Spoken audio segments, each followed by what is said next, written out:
Si vous regardez la difficulté qu'on a, c'est de réconcilier les exigences du moment, la crise économique, le terrorisme, etc., le court terme, avec le moyen terme. C'est comment est-ce que nous nous épanouissons dans l'existence, une vie qui a un sens et qui, sur le moment de mourir, on s'est dit, bah, j'ai une bonne vie, j'étais une bonne personne.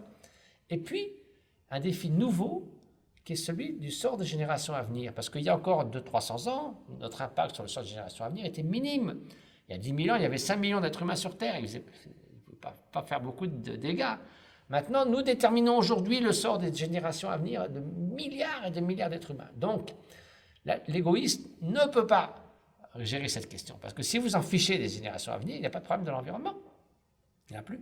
Donc, l'altruisme n'est pas une sorte de noble utopie, un idéal qu'on peut se permettre quand tout va bien. C'est le concept le plus pragmatique pour avoir une économie solidaire, positive, pour favoriser l'épanouissement de tout à chacun dans leur existence et pour être concerné véritablement et sincèrement par le sort des générations à venir. Donc effectivement, où va l'homme? Il doit aller vers davantage d'altruisme. Je crois quand même que les gens ont besoin de points de repère, il faut qu'il y ait un ethos, il faut qu'il y ait quelque chose qui donne du sens. Il ne suffit pas d'être efficace. Bon, les données scientifiques sont essentielles. Et il ne faut pas que les scientifiques soient perçus comme des empêcheurs de tourner en rond. Il faut que ce soit eux qui doivent éclairer les décisions politiques. Ceci dit, nous aspirons tous à quand même quelque chose de plus profond, une certaine transcendance, quel que soit le nom qu'on lui donne, qui nous permet de nous relier à ce qui compte vraiment pour nous dans l'existence.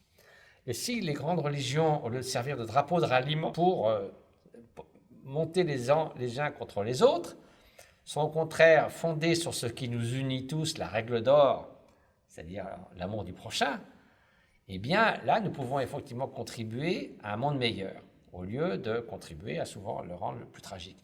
Pourquoi savoir quelque chose avec l'environnement? Parce qu'un monde meilleur, c'est un monde plus solidaire, un monde où on parle de son prochain, l'amour du prochain. L'amour du prochain ne peut pas se limiter simplement à ceux qui vivent aujourd'hui, parce que les autres, les générations à venir, elles ne sont pas là pour parler et défendre leurs droits ou réclamer qu'on les traite un peu mieux à l'avance, mais elles vont être là pour sûr. Donc si vous voulez l'amour du prochain, et je crois que c'est là où le dialogue interreligieux peut avoir un poids significatif, doit inclure, et dans tout le discours, comme l'encyclique du pape François, doit inclure les êtres qui ne sont pas encore nés, mais qui vont naître sur cette planète. Et aussi l'étendre aux autres formes d'êtres vivants. Il y a 8 millions d'espèces animales, et ce sont nos concitoyens dans ce monde. Et comme le pape l'a dit, la façon dont on les traite aujourd'hui, notamment dans l'élevage industriel, nuit à notre humanité.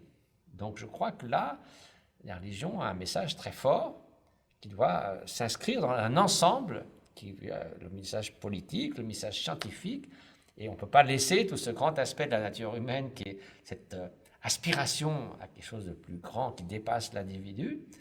Et si les religions n'avaient rien à dire sur l'environnement, eh ben, malheureusement, elles manqueraient le coche dans le monde moderne.